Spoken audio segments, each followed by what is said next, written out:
Good morning, all. CamelbackTrading.org coming to you this Tuesday morning, June 30th, last trading day of the month, quarter, half year. You're looking at the last 4 days of the market profile of the SPY ETF here on Window Trader. And after many attempts by the sellers to push down, the buyers rejecting them each and every one, they look to come out of yesterday's range to the upside.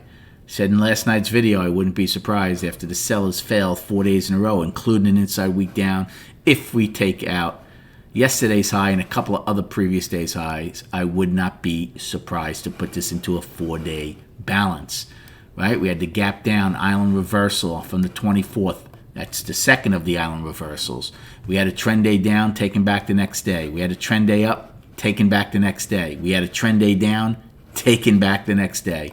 Total uncertainty, zero confidence either way. We go out with a giant P shape for short covering. So did the ES. The one thing the ES does have is a set of single prints in B period from yesterday, which we filled in the SPY with that little weird flush during D period. So let's go over destinations and a game plan for this morning. For the upside, we have yesterday's high of 304.61. Then we have a daily high of 306.39. Another daily high of 307.64, and then 310.51 daily high, and filling the gap at 311.61, 110-point gap from the 24th. Since there's just over an hour to go prior to the opening and we're trading near the top, we'll still use yesterday's high as a possible downside destination if we gap higher of 304.61. Then we have the price probe. That is eyes high of 304.02.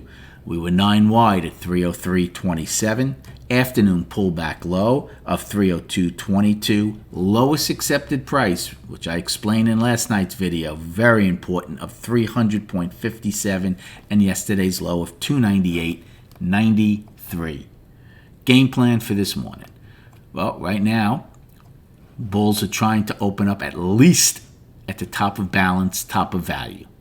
If we are to open up below yesterday's high but above eyes high, you can still take a call play leaning against the price probe. If you get accepted back below eyes high, I would get out of the long, because then the odds of trading down to POC would be very good, right? So it's about 75 cents if I is taken out. On the flip side, and also in the next hour, if we are to gap higher, then I would also take a call play and then use either yesterday's high as my out if the gap fills, or if I want to take some more heat, down to eyes high. That's about 59 cents worth of heat. So those are two call plays you can take. As far as a put play, now, I wouldn't take one just against M's high because you have the price probe right here. The one thing in the bear's favor is we know how M period is the next day, right? It's a very good guy. Yesterday would have been a beautiful trade. Look at yesterday. Yesterday opened right around M's high, got above it, got back into it, and traded straight down $2. It would have been one of the best trades of the day. So the one advantage sellers could have is if they stay accepted into M's range, you're going to probably trade possibly part of it, if not all of it. You're going to have pit stops, right? The price probe is going to be important. That's why I don't know if I would take a put play just yet, because that's where buyers were yesterday. If, however, you get accepted below eyes high, your next pit will definitely be the POC, and if that doesn't hold, the bottom of M's range.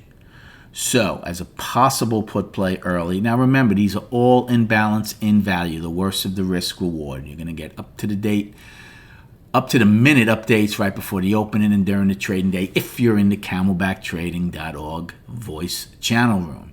I would probably wait to see if eyes high gets taken out and then take a put play to get down to at least POC and then see how it acts there. So there's a couple of early plays for the morning.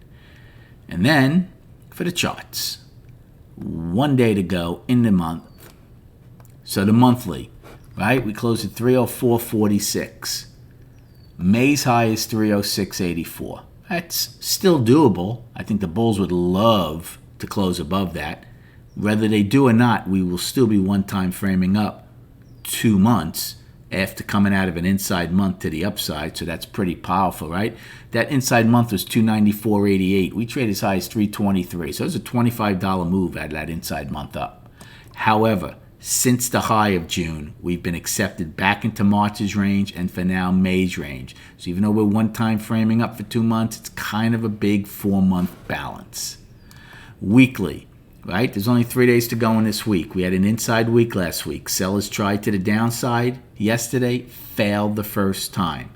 Right now we're balanced to down, but more importantly, it's basically a 5-week balance. The important number to me is 302.50 for bulls to stay above it, which is this balance here. And then on the daily, the first thing the bulls have to do is take out yesterday's high. If they don't do that, nothing's changed, right? Even though they came back very nicely yesterday, we're one-time framing down 4 days out of an island reversal gap. So until we stop the one-time framing down, nothing has really changed. They did defend the 200 yesterday and the 50. But to get any kind of momentum to the upside, we need to take out at least yesterday's high to put this firmly in a 5-day balance and start chipping away at these other daily highs. Remember, Powell speaks today at 12:30. We'll see how the market reacts to him, and we'll see how the market wants to close out the end of the quarter, which right now is up between, I guess, 15 to 18%. Have a great day trading. Good luck, and we'll recap at 4 p.m.